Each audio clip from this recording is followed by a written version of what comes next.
What's the matter, Alice? You beside us? Mm-hmm. Would you help me? Okay. Now, I drop these two objects, which fall to the ground at markedly different rates of speed.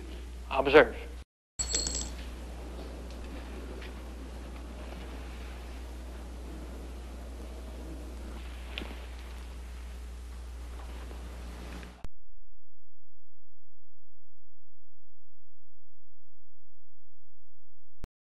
No, son. You don't hate your father. Oh, I admit he was pretty hard to live with at times, but... Hard to live with? Brother, she's a great one to talk. Now, don't get me wrong, son. Your mother is one of my favorite people. I wouldn't have minded if she had stayed at St. Michael's, where most of us local Polacks and Irish first got religion. But getting saved, not converted, mind you, just plain low-down saved. It was my duty to protect your intellect, Tom. And my duty to protect your immortal soul. He hasn't got any. Neither do you. Nobody's got an immortal anything. How many times do I have to tell you? I prefer to believe what the scriptures tell me. Oh, you do? Uh-huh. All right. Where did Cain get his wife? Did the scriptures tell you that? We are not going through that again.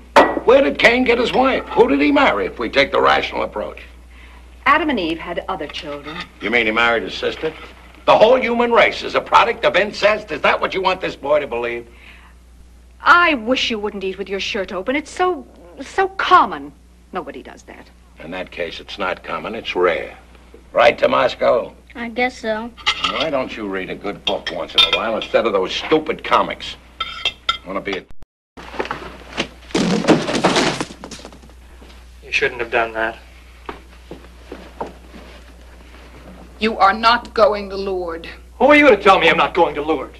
I am your wife to whom you are married, or should be, instead of to your father, who has done everything humanly possible to foul up your childhood, your adolescence, your boyhood, your birth, your afterbirth, not to mention our marriage, and for whom I certainly have no love lost, and you shouldn't either, or any guilt whatsoever about breaking attachments, which is what a man should do when he reaches manhood. Particularly attachments to his father, who he doesn't have to go running to every time he gets involved in a crisis, a brawl, or a minor catastrophe. That's who I am. For the wife of the acting head of the philosophy department, your logic is lousy. I give it F for failure. My logic was good enough to persuade Uncle Hugo that you should be permanent head of the department and a full professor. Me? You must be crazy. The youngest department head in the history of Atwater College. They must be crazy. Which was supposed to be the surprise that Uncle Hugo was going to announce at dinner tonight, which is another reason you can't go flying off to some French public bath. My father is deathly sick there. Oh, I know. First time on record. A miracle in reverse. He may even be dying. I'll believe he's dying when they put him in a box. Marion! And then I'd wait a week to be sure that he wasn't faking. Oh. I'm going. Over my dead body. You said it, I didn't. Don't go. You're not going. Nicole. No.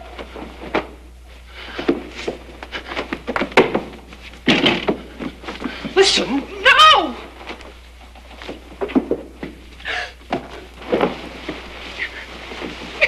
Nicole. No, I won't. I won't. No.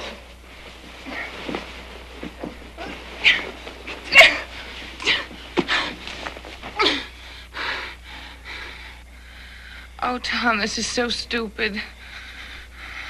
You know your mother and father. Crisis Manufacturing Incorporated. Look at you, still spinning from that cement mixer you called a childhood. That's why I'm such a fascinating personality. I'd go with the raincoat. You cannot go galloping off to the rescue every time he sends up a flare. Are you finished? Yes. No. Yes. Let's make love.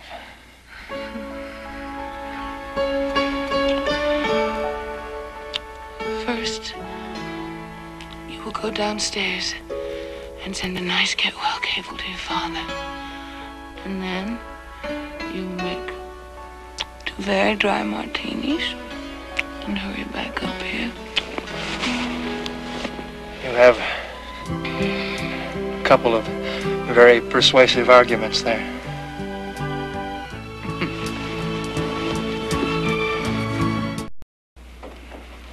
few little flowers for my bride. Thank you, Stan, but why the flowers? What is it you're feeling guilty about?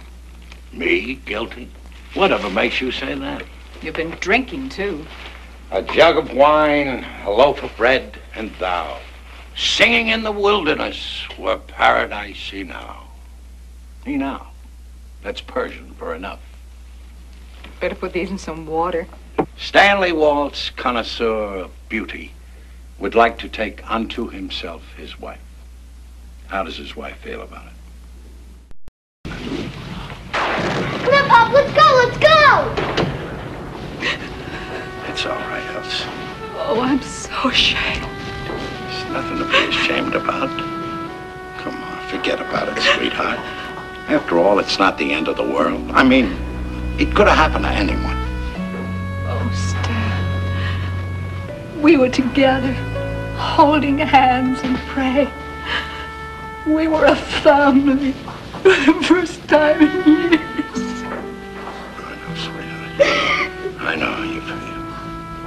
You'll never hear another word about this from me. Nor anybody else. Anyone can make an honest mistake. Now, the lesson we learned from this tonight, all of us, is that fear and superstition should never take the place of logic. Just clap for me. Let me hide myself in thee.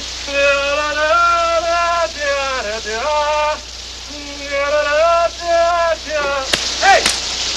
What was that for? I changed my mind. What?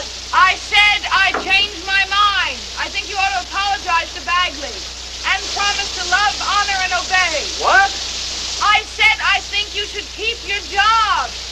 Keep your job. How about washing my back? Never mind. Just remember, as my Uncle Hugo always says, the take-home pay of a martyr is very small. Your Uncle Hugo is an ass. A what? An ass. Don't mean like in doggies. I mean like in horses. Be that as it may, he also happens to be chairman of the Board of Regents. La-di-da. You're a fool, Tom Waltz, a stubborn fool. Hey, Marion, wait. Hey, listen. Ow! Marion! Poor baby. Does it hurt very much? No, Mom, it doesn't hurt at all. It itches. Oh, but it must hurt with all those ropes and weights pulling at you. Oh, I'm sorry. I didn't know you had any visitors. Hi, Marion. Come on in. I'd like you to meet my folks. This is Marion Wellington, one of my prize pupils. How do you do? Hello. You must be a very popular teacher to have your students come and visit you in the hospital. Oh, it's not that. It's just that I feel kind of responsible. It wasn't your fault. She just happened to be at the scene of the accident. I thought you said it happened in the shower. That's right. Well, I just came in to bring him a bar of soap. That's nice. When do you think you're going to be back in the job, Tom? He's not going back. What did you expect? Isn't that what you've been trying to teach him all of his life? Think for yourself, you told him, and do what you think. Never mind what anybody else thinks. You run into a stone wall. Oh, don't walk around it or try to find a gate. No. Batter it down with your head like your old man, the Rock of Gibraltar. Well, sooner or later you find out that some walls are harder than the hardest head. And walls don't bleed. But maybe your head does. Finally you learn, only the hard way. But other kids learned a lot earlier. But without a bloody head, you learn respect. And not just for stone walls, but for things you can't always touch with your hands or see with your eyes. Things you can only reach through faith. Oh, yes. The kind of faith that you taught him to laugh at and wipe his feet on. Goodbye. Bye. Bye, Marion. You know, she's not a bad kid. They're liable to work out all right. God willing.